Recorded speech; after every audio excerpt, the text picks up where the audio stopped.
क्या सीएम है। सीएम हो तो ऐसा क्या धड़ाधड़ फैसले लेता है। थलपति विजय के मुख्यमंत्री बनने के बाद कुछ इसी तरह की चर्चाएं चल रही हैं। एक तो वो खुद अभिनेता से राजनेता बने हैं, तो थोड़ी एक्टिंग तो आपको ज़रूर देखने को मिलेगी, लेकिन वो एक्टिंग लोगों की सेवा की हो, वो एक्ट लोगों के बेहतरी और भलाई के लिए हो तो ज़्यादा बेहतर होगा। बहुत सारे लोगों के मन में एक्सपेक्टेशन होती है कि भाई पॉलिटिशियन जो काम का वादा करते हैं वो पूरा नहीं करते, इसलिए तमिलनाडु की राजनीति में ऐसा अक्सर देखा गया है कि सच्चे और अच्छे अभिनेता जो कैरेक्टर्स निभाते हैं फिर उन्हें पॉलिटिक्स में मौका दिया जाता है ताकि वो नेता बनकर अच्छे और सही तरीके से लोगों की सेवा कर सकें। तमिलनाडु में 4 दिन तक चले राजनीतिक उतार चढ़ाव और सस्पेंस के बाद आखिरकार थलपति यानी सी जोसेफ विजय ने मुख्यमंत्री पद की शपथ ली। ब्लॉकबस्टर फिल्म जैसी वो पूरी सिचुएशन थी और राजनीतिक हलचल देखने को मिली 4-5 दिन तक, और उसके बाद सीएम की कुर्सी तक थलपति विजय पहुंचे और अपने पहले ही संबोधन में उन्होंने साफ कर दिया कि तमिलनाडु में सत्ता का केवल एक ही केंद्र होगा और वो खुद हैं। मुख्यमंत्री बनने के बाद विजय ने कहा कि मेरे अलावा कोई दूसरा पावर सेंटर नहीं होगा, सत्ता का एकमात्र केंद्र मैं खुद ही रहूंगा। और इस बयान को गठबंधन और सहयोगियों और राजनीतिक विरोधियों दोनों के लिए एक बड़ा संदेश माना जा रहा है। नमस्कार, मैं हूं आशीष त्रिपाठी आपके साथ, और थलपति विजय के इस बयान को थोड़ा डिकोड करने की कोशिश करते हैं। देखिए, मंच पर अगर आप तस्वीरें जब दोबारा देखेंगे तो जब ये शपथ ग्रहण कार्यक्रम हो रहा था इंडोर स्टेडियम में, तो उस स्टेडियम में मंच पर राहुल गांधी नजर आए थे, उनके साथ और भी कुछ नेता मौजूद थे। तो इस बयान से उन्होंने एक बार ये फिर साफ कर दिया है कि समर्थन सरकार बनाने के लिए लिया गया है, लेकिन डिसीजन मेकिंग टीवीके और थलपति विजय की ही होगी, क्योंकि पार्टी का गठन, सत्ता में आने का प्रयास और ये चुनाव लड़ना सिर्फ और सिर्फ प्रदेश की जनता के हित को ध्यान में रखते हुए निर्णय लिया गया। और बहुत सारे चूँकि पॉलिटिकल बयानबाजियों का भी दौर चल रहा है, तो ऐसे में कई बार इस तरह की चर्चाएं भी चल पड़ी कि राहुल गांधी का उसमें कहीं दखल ना हो, क्योंकि राहुल गांधी केंद्र के नेता हैं, राहुल गांधी कांग्रेस पार्टी के प्रतिनिधि हैं, और वहाँ पर अब वो जिस तरह से सत्ता में एक बहुत बड़ा बदलाव देखने को मिला, तो जब वहाँ पर एक पिछली सरकार की अगर हम देखें तो वहाँ भी कांग्रेस का समर्थन था, और यहाँ अब जो नई सरकार का गठन हुआ यहाँ भी कांग्रेस का समर्थन है। वहाँ पर कांग्रेस का दखल ज़्यादा था, लेकिन यहाँ पर कांग्रेस का दखल बिल्कुल भी नहीं होगा। एक सहयोगी के तौर पर जितनी उनकी सलाह ली जाएगी या मानी जाएगी उतना ही उनका दखल होगा। ये थलपति विजय ने मुख्यमंत्री बनने के बाद अपने पहले संबोधन में बिल्कुल स्पष्ट कर दिया। विजय ने अपने संबोधन में खुद को थम्बी यानी छोटा भाई बताते हुए कहा कि उनकी सरकार पर किसी भी सहयोगी दल का दबाव नहीं चलेगा। उन्होंने विरोधियों को भी चेतावनी भरे अंदाज में एक संदेश दे दिया। विजय ने कहा कि मैं खुद गलत नहीं करूंगा और अपने साथ किसी को भी गलत करने नहीं दूंगा। बोल उनके प्रदेश की जनता को संबोधित कर रहे थे, लेकिन संदेश उनके सहयोगी पार्टियों के लिए भी था। अगर किसी को मन में कोई गलत इरादा है तो वो उसे तुरंत वहीं छोड़ दे।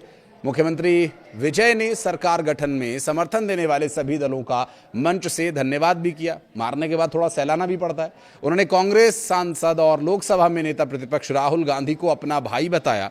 विजय ने कहा कि वो कांग्रेस अध्यक्ष मल्लिकार्जुन खड़गे, मेरे भाई राहुल गांधी, केसी वेणुगोपाल, सेल्वा पेरुंथगई और प्रवीण चक्रवर्ती के आभारी हैं, क्योंकि देखिए मुख्यमंत्री की कुर्सी तक पहुंचने में जिन लोगों के नाम उन्होंने लिए, इसमें कोई शक नहीं है कि बिना इन लोगों के सहयोग के टीवी के सत्ता में शायद ना पाती। शायद थलपति विजय को मुख्यमंत्री पद पर आरूढ़ होना या काबिज होना बहुत मुश्किलों भरा होता। हालांकि अब भी कोई बहुत इजी नहीं था, तो ऐसे में ये समर्थन की आवश्यकता तो थी ही, तो धन्यवाद भी देना था। लेकिन एक बार फिर उन्होंने ये बात स्पष्ट कर दी, ये उनकी एक मजबूरी ज़रूर हो सकती है कि वो गठबंधन में सरकार बनाएं, लेकिन प्रयास उनका यही था कि फुल मेजॉरिटी में आएं और अपने तरीके से प्रदेश को चलाएं, जो जनता के हित में हो ऐसे फैसले लें। हालांकि इन सब चर्चाओं के बीच उन्होंने मार्क्सवादी कम्युनिस्ट पार्टी नेताओं पी शरणमुगम और सुवेंकटेशन वीसी के नेताओं थोल थिरुवामलन रवि कुमार और वन्नियारासु और सीपीआई नेता एम वीरा पांडियन का भी धन्यवाद किया। उन्होंने टीवी के कार्यकर्ताओं और वर्चुअल वॉरियर्स का भी विशेष रूप से आभार प्रकट किया। तमिलनाडु की राजनीति इस वक्त अपने एक नए दौर में प्रवेश कर चुकी है और ये बात मुख्यमंत्री विजय के संबोधन में दिखाई भी दे रही है। अपने संबोधन में थलपति विजय ने कहा कि वो एक सामान्य इंसान है और कोई फरिश्ता नहीं है। उन्होंने जनता से कुछ समय देने की भी अपील की है। अब चूंकि नई नई सत्ता काबिज हुई है, नई नई सत्ता का स्थापन हुआ है, तो जाहिर है, और चूंकि राजनीति का उतना अनुभव भी उनको नहीं है, तो जो डिसीजन मेकिंग होगी उसके लिए पहले थोड़ा प्रदेश की स्थिति को समझना होगा। पॉलिटिकली जो एक रस्साकशी हुई है उसको उन्हें साधना होगा, सहयोगी दलों को साथ में लेना होगा और कोई ऐसा विद्रोह की स्थिति ना बन जाए कि बाद में फिर फ्लोर टेस्ट देने के लिए फिर और दूसरे विधायकों के पास जाना पड़े। संभावनाएं देखिए सभी खुली हुई हैं, लेकिन विजय यहाँ पर फूंक फूंक कर कदम रख रहे हैं ताकि प्रदेश में पॉलिटिकली उठापटक की बजाय प्रदेश की जनता के हित में निर्णय लिए जाए और सरकार ठीक तरीके से काम कर सके। संभावनाएं इसकी भी बहुत प्रबल है कि जनता की सेवा करने के बजाय सरकार बचाने में ज़्यादा समय थलपति विजय का जा सकता है, क्योंकि जो संदेश उन्होंने दिया वो थोड़ा सख्त संदेश, हालांकि धन्यवाद ज्ञापित करते हुए उन्होंने थोड़ा सा उसको ओवरकम भी किया। विजय ने कहा कि मैं ऐसे वादे नहीं करूंगा जिन्हें मैं पूरा ना कर सकूं, लेकिन अब मुझे ये भरोसा है कि आप सभी के साथ मिलकर हम कुछ भी कर सकते हैं।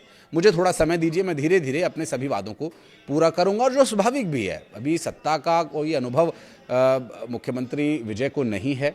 ऐसे में कुर्सी पर बैठने के बाद जब वो खुद को पावर सेंटर बता रहे हैं तो उन्हें समझना भी पड़ेगा कि तमिलनाडु की राजनीति अब तक कैसे चलती थी, डिसीजन कैसे लिए जाते थे, क्योंकि प्रदेश में जो जनता ने उन्हें अपना हीरो चुना है। अब ये फिल्मी पर्दे वाला हीरो नहीं है, ये असल धरातल पर काम करने वाला हीरो साबित होगा या नहीं, ये तो खैर भविष्य के गर्भ में छिपा हुआ है।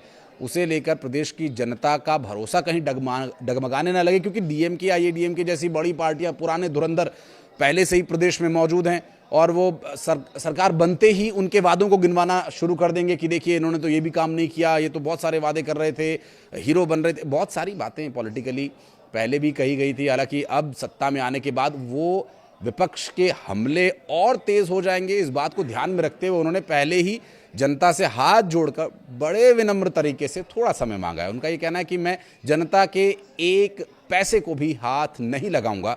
मुख्यमंत्री विजय के साथ टीवी के 9 अन्य मंत्रियों ने भी शपथ ली है, जिन्हें विभागों का बंटवारा अभी स्पष्ट तौर पर नहीं हुआ है, लेकिन काम शुरू हो चुका है। सबसे चर्चित चेहरों की यदि बात करें तो एआईएडीएमके के वरिष्ठ नेता के सेंगोट्टियन इसमें शामिल रहे, जिन्होंने कभी एमजीआर और जयललिता जैसे बड़े दिग्गज नेताओं के साथ काम भी किया था। इसके अलावा विजय के बहुत करीबी रणनीतिकार माने जाने वाले अघाव अर्जुन टीवी और फिल्म जगत से जुड़े, अपनी प्रभावशाली शैली को लेकर मशहूर राजमोहन डेंटिस्ट से नेता बने डॉक्टर टीके प्रभु और कैबिनेट की सबसे युवा मंत्री एस कीर्तना ने भी यहां शपथ ली थी, जिनकी जिम्मेदारी अब प्रदेश की जनता के प्रति जवाबदेही की होगी।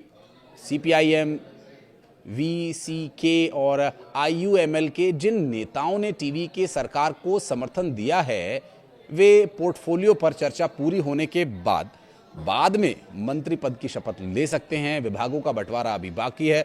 बहरहाल तमिलनाडु की राजनीति में क्या स्थिरता बन पाएगी, क्योंकि जिस तरह सरकार बनी, जिस तरह का सरकार का गठन हुआ, चुनाव के परिणाम आने के बाद कुछ समय तक एक ऊहापोह की स्थिति बनी रही। संभव है विजय के लिए राह आसान तो नहीं होगी। उन्हें वही फिल्म्स में जो निभाए हुए उनके एक हीरो वाले जो कैरेक्टर हैं वो अब रियल लाइफ में निभाने पड़ेंगे। एक तरफ से कोई खींच रहा है, दूसरी तरफ से कोई खींच रहा है, सहयोगी दल हैं तो कुछ ना कुछ एक्सपेक्टेशन लेकर के तो वो भी इस सत्ता के साथ जुड़े होंगे और उन्हें कहीं ना कहीं एक्सपेक्टेशन होगी कि बहुत ज़्यादा उन्हें पॉलिटिकली एक्सपीरियंस तो नहीं है, तो उनको अपने साथ अपने विचारों को मिला करके कुछ निर्णय लिए जाएं। लेकिन एआईएडीएमके, डीएमके जैसे बड़ी पार्टियों का जो अनुभव है वो थोड़ी मुश्किलें, थोड़ी रुकावटें उनके लिए ज़रूर पैदा कर सकता है। लेकिन अब यहाँ पर देखना होगा कि फिल्मी पर्दे पर दमदार किरदार निभाने वाले सी जोसेफ विजय असल ज़िंदगी में जब चुनौतियों का सामना करेंगे तब वो कैसे निर्णय लेते हैं। आप कुछ कहना चाहें तो बताइएगा कमेंट सेक्शन में। वीडियो को यहाँ तक देखने के लिए बहुत बहुत धन्यवाद।